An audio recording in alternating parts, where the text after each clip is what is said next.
sempitnya azab kubur. Rasulullah ketika lewat di kuburan ada orang yang sedang disiksa karena apa? Salah satunya karena kalau kencing nggak pernah istinja, artinya kan nggak pernah bersih bersih, ya nggak pernah bersih bersih.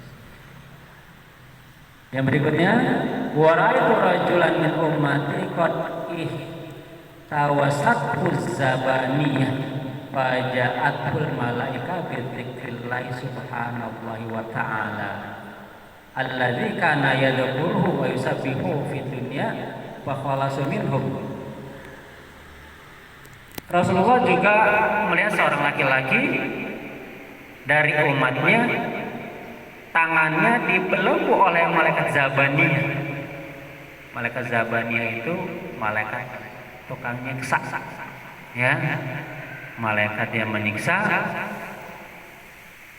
Ketika malaikat menyiksa, tangannya dibelenggu seperti yang saya katakan kemarin, disiksa. Faja'atul malaika bi dzikrillahi subhanahu wa ta'ala, maka datang malaikat lain, malaikat zikir yang berbentuk malaikat, ya, zikir kita suka berzikir subhanallah, kita terus berzikir bertasbih kepada Allah.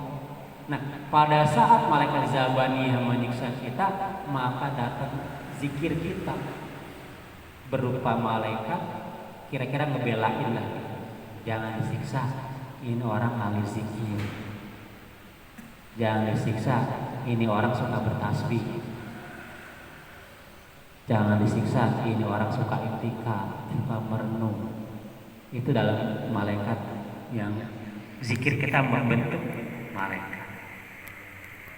Nah, maka kalau misalnya dalam satu majelis sekarang ini kita berzikir, kita thalabul ilmi, kita i'tikaf, kira-kira kalau ada nilainya nih, kalau dinampakkan nilainya berapa kira-kira nilainya?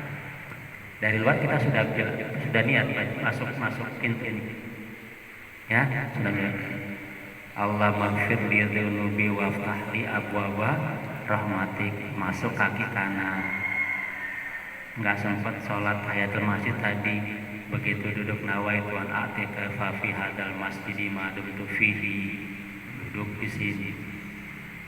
Lalu udah baca duduk, kita berzikir tadi, berzikir khatmul Quran, itu zikir. Udah zikir, kita mengkaji sedikit. Ini sudah luar biasa. Sementara ketika ada orang masuk dari ke dalam masjid, begitu langkah kaki kanan, Allah maghfir li dzunubi waftah li abwaaba rahmatik, masuk kaki kanan, begitu dia masuk ada 60.000 malaikat mengaminkan doanya. 60.000 malaikat. Maka setiap hari Jumat kita lakukan itu, doa kita diaminkan oleh 60.000 malaikat yang ada di ruangan masjid.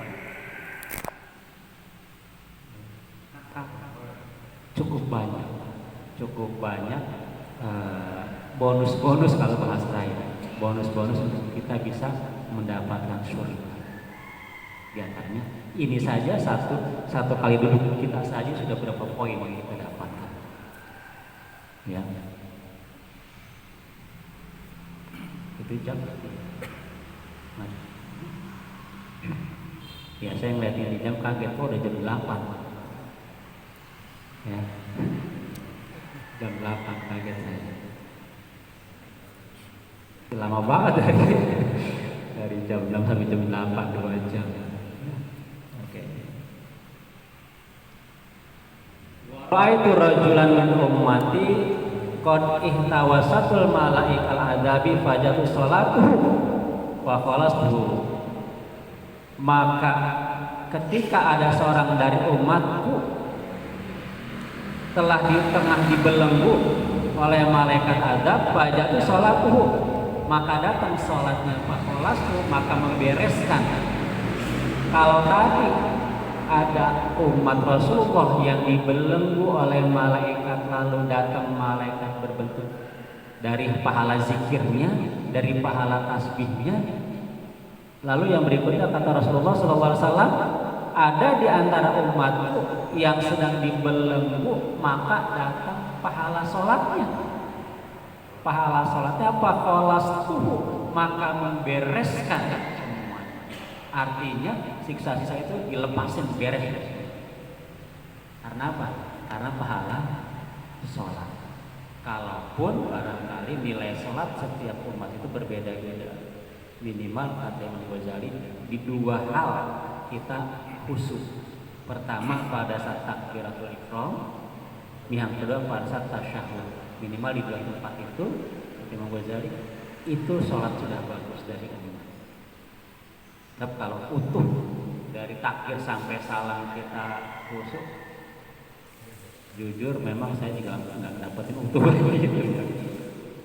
Ya minimal Allahu Akbar, mulut mengucapkan, tangan diangkat, hati menerjemahkan Allah Maha Besar, minimal satu. Yang kedua, asyhadu an la ilaha illallah wa asyhadu anna Muhammadan Rasulullah. Minimal pada saat tasyahud. Jangan sampai tasyahud saja kita lupa artinya, atau jangan sampai pada saat tasyahud saja kita tidak membaca terjemahnya dalam hati. Syahadat udah bisa lah artinya ya, semuanya udah pasti sangat bisa. Aku bersaksi bahwa tidak ada Tuhan selain Allah, dan aku bersaksi bahwa Nabi Muhammad utusan Allah. Minimal dua posisi itu. Tasyahud aja dua kali kita lakukan. Tasyahud awal dan tasyahud akhir. Berarti dalam satu kali sholat minimal di 3 tempat kita khusyuk. Mudah-mudahan dengan 3 tempat yang khusyuk itu bisa menolong kita dari terbelenggunya kita. Mudah-mudahan khalastuhu, kalau sholat beres. Bahasanya khalastuhu diberes, selesai. Kalau udah beres kan kelar urusan.